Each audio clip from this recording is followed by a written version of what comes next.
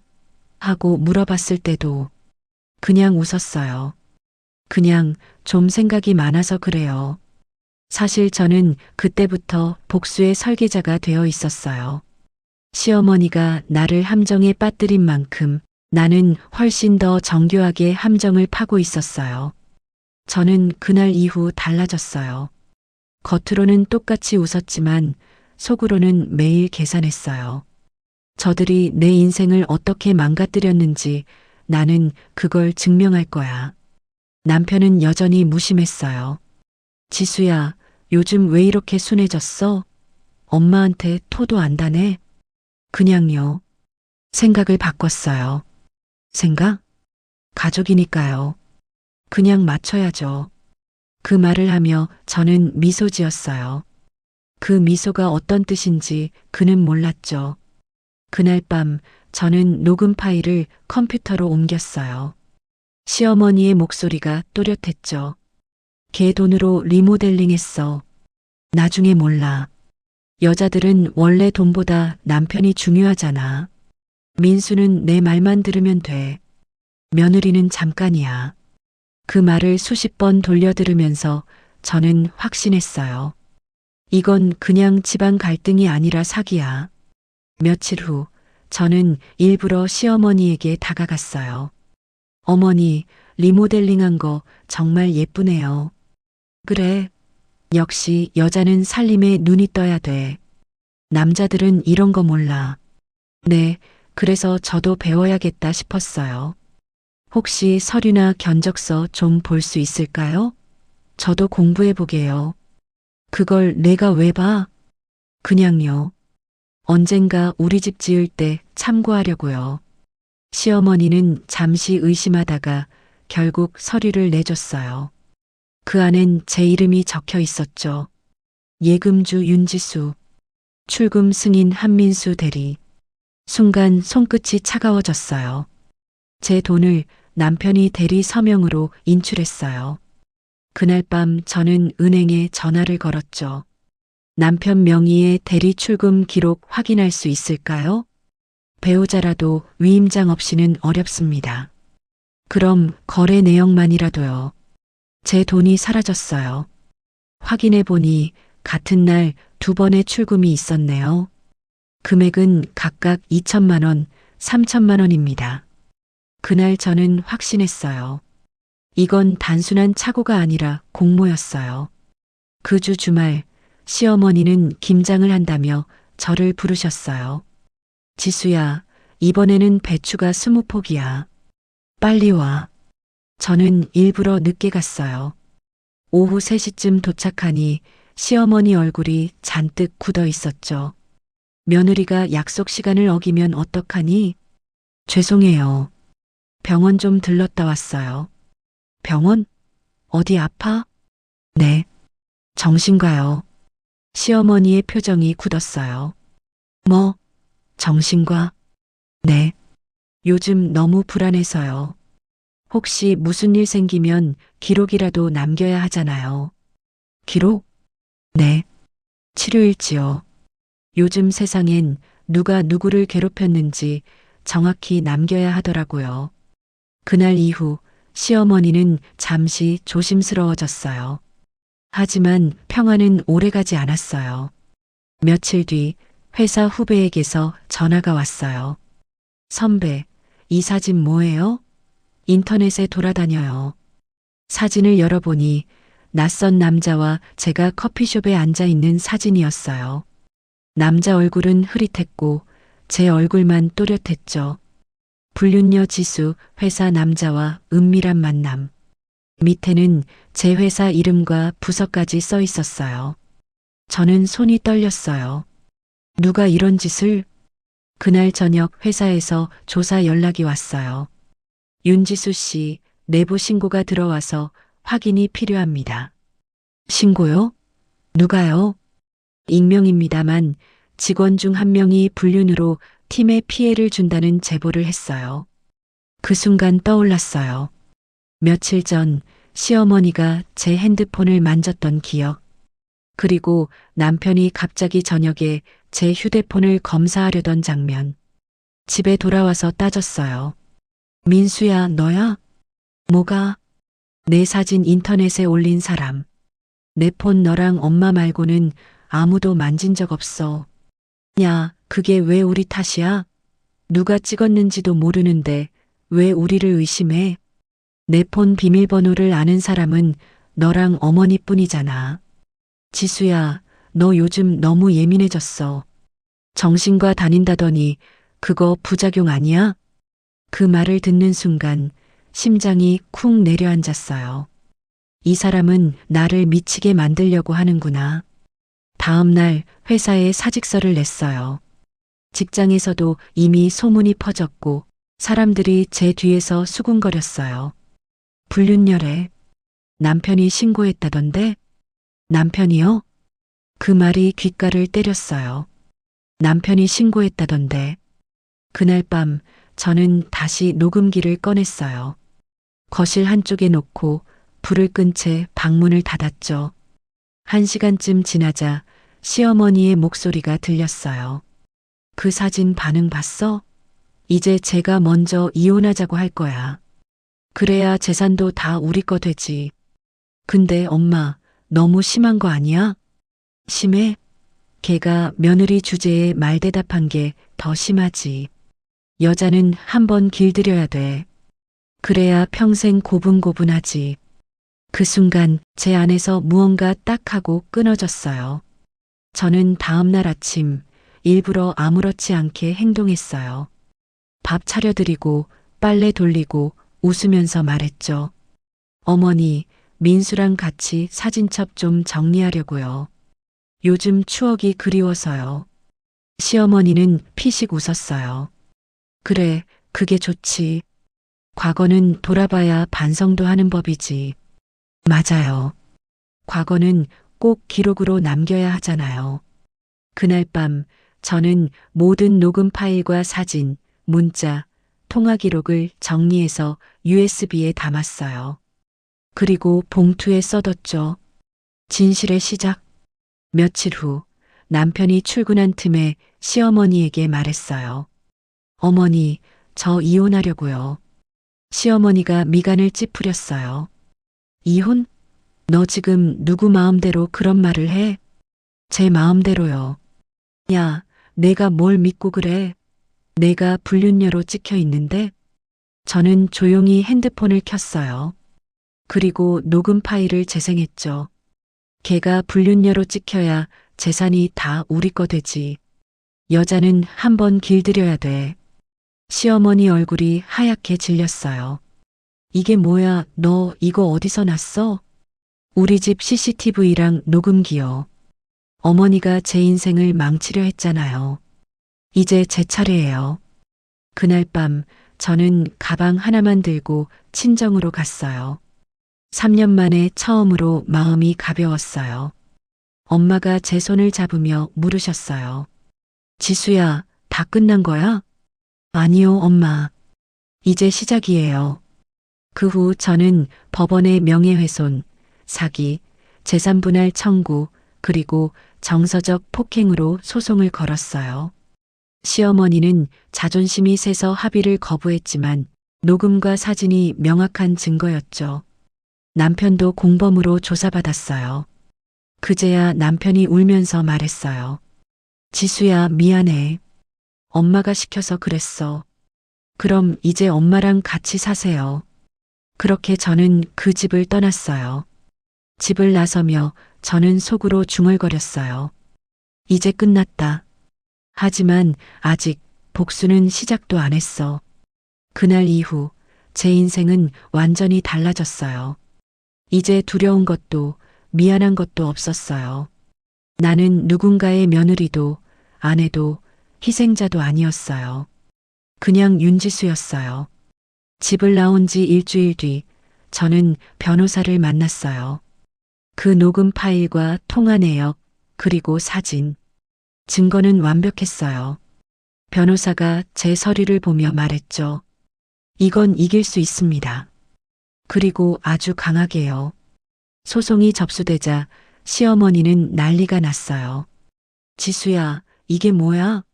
내가 우리를 고소했다고? 네, 어머니.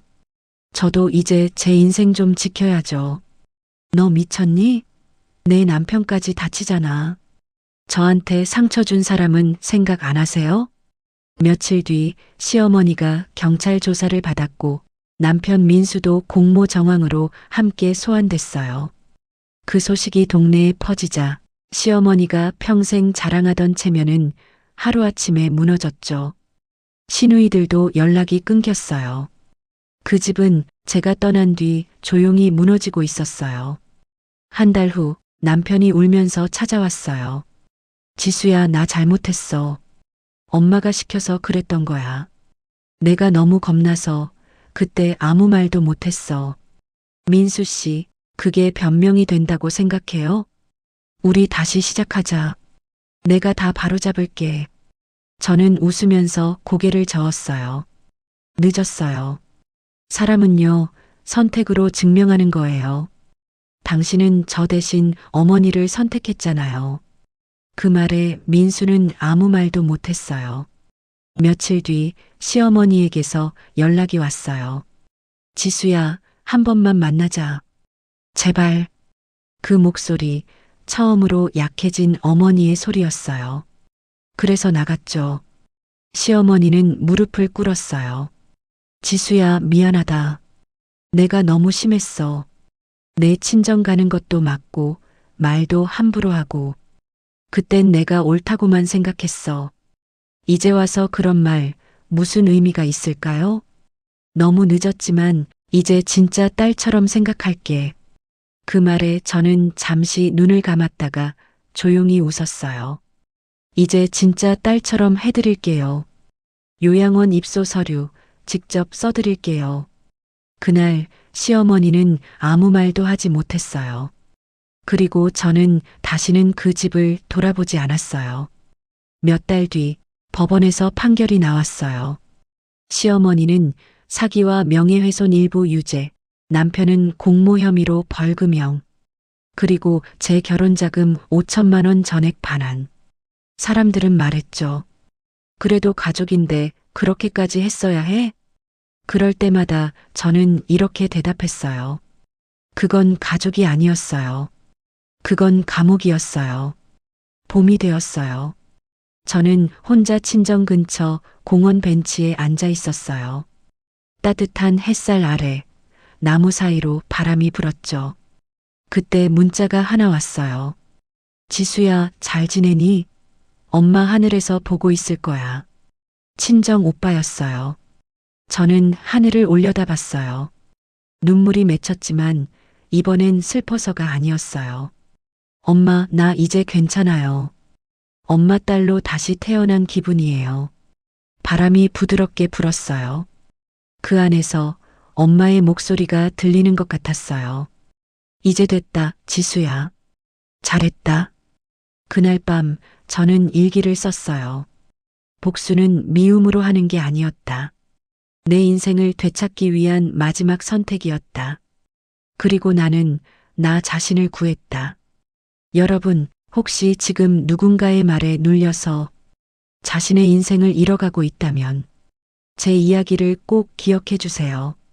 가족이든 남편이든 시어머니든 누구도 당신의 삶을 대신 살아주지 않아요. 당신이 무너지는 걸 당연하게 여기는 사람에겐 미안해할 필요도 참을 이유도 없습니다. 어머니가 위독하다는 전화를 받았을 때 그땐 막을 수 없었어요. 하지만 지금은 말할 수 있어요. 이젠 그 누구도 나를 막을 수 없다고. 오늘의 이야기가 마음에 닿았다면 구독과 좋아요 잊지 마세요. 다음 이야기에서도 당신의 마음에 닿는 한 문장을 전해드릴게요.